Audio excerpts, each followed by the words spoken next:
আমার নিজস্ব কোনো জমি নাই, আমার নিজস্ব জমি হচ্ছে মাত্র 13%।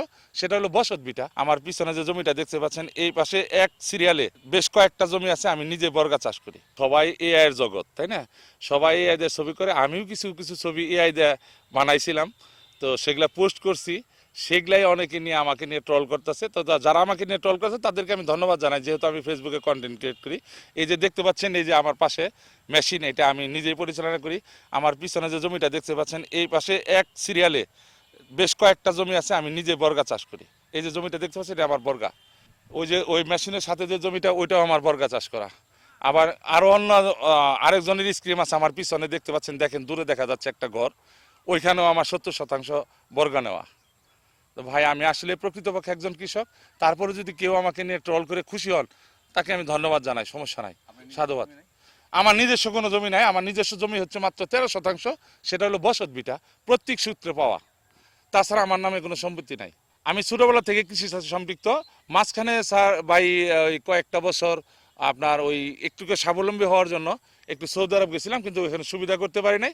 অনেক টাকা লস খেয়ে আবার 2000 সালে দেশে এসে কৃষির সাথে সম্পৃক্ত। আর ফেসবুক তো আমি 2014-15 ওই যে তখন থেকে মনে হয় ফেসবুকে বিভিন্ন জায়গায় গেছি, বিভিন্ন জায়গায় ছবি তুলছি।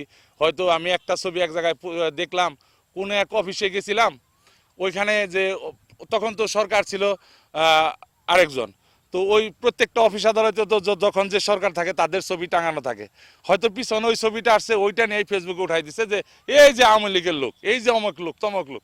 ভাই, আমি কৃষক মানুষ, কৃষিকাজ করি। আমার জীবনে কোনো রাজনৈতিক দলের সাথে ওইভাবে আমি সম্পৃক্ত না, কোনো দলের সাথে আমি নিবন্ধিত না। এটা আমার এলাকাবাসী আছে, সবাই জানে। ওইটা ওইরকম একটা না, ওইরকম তো আমার শুরু থেকে আছে যে আমি বিভিন্ন সুন্দর সুন্দর কন্টেন্ট করছি। আমার এমন কন্টেন্ট আছে যে 5.7 মিলিয়ন ভিউ আছে। তারপরে আপনার মনে করেন যে 5 লক্ষ, 10 লক্ষ, 1.5 লাখ, 2 লাখ, এরকম অনেক ভিউ আছে। তো মোটামুটি একবার কিছু টাকা আমি উত্তোলনও করছিলাম, দুইবারে মনে হয়। একবার স্টারের টাকা উঠাইছিলাম, স্টার যে আমাকে দেয় যে বিভিন্ন লাইভ টাইপ করি। আর একবার আপনার ওই যে কন্টেন্ট মনিটাইজেশন আছে, ওইখান থেকেও কিছু টাকা উঠাইছিলাম। আমি তো কৃষি কাজ করি, কৃষক হিসাবে কাটটা পাইছি, এটাই করছি। না, ওগুলো আমি জানি না, এবিসি ওই ক্যাটাগরি আমি জানি না, অত শত আমি আসলে বুঝি না।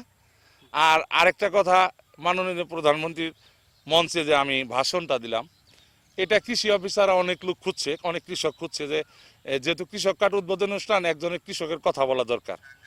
তো ওইখানে ওনারা অনেক লোক খুঁজছে, কাউকে ওই রকম পায় নাই বক্তব্য দেওয়ার মতো কিংবা কথা বলার মতো। তো ওনারা আমার একবার বললো যে আপনি কি পারবেন? তা আমি উৎসাহিত হইলাম যে এটা তো আমার জন্য একটা গর্বের বিষয় হইতে পারে। তো সেই হিসাবে আমি বলছি ঠিক আছে, পারবো। তো সেই হিসাবে আমি 2-4টা কথা বলছি। তখন এই কথা বলা যদি আমার কোনো অপরাধ হয়, তাহলে তো আমি অপরাধী। এখন জাতি জানবে সেটা আসলে সত্য আর মিথ্যা। এটা আপনারা জাতির সামনে তুলে ধরবেন, জাতি বুঝুক যে আসলে আমি কতটা সত্য। আমার বাড়িঘর আপনারা দেখছেন, আমার এলাকার লোকজনের কথাবার্তা আপনারা শুনছেন। আরও যদি কারো সন্দেহ থাকে, কোনো মিডিয়া, কোনো চ্যানেল, কোনো কন্টেন্ট ক্রিয়েটরের জানার ইচ্ছা থাকে, আমার গ্রাম উত্তর তারাটিয়া, ঘারিন্দা ইউনিয়ন, টাঙ্গাইল সদর থানা, সবাই আসুক, মাঠ পর্যায়ে এসে পর্যালোচনা কইরা দেখে যাক যে আমি কতটা সত্য, কতটা মিথ্যা।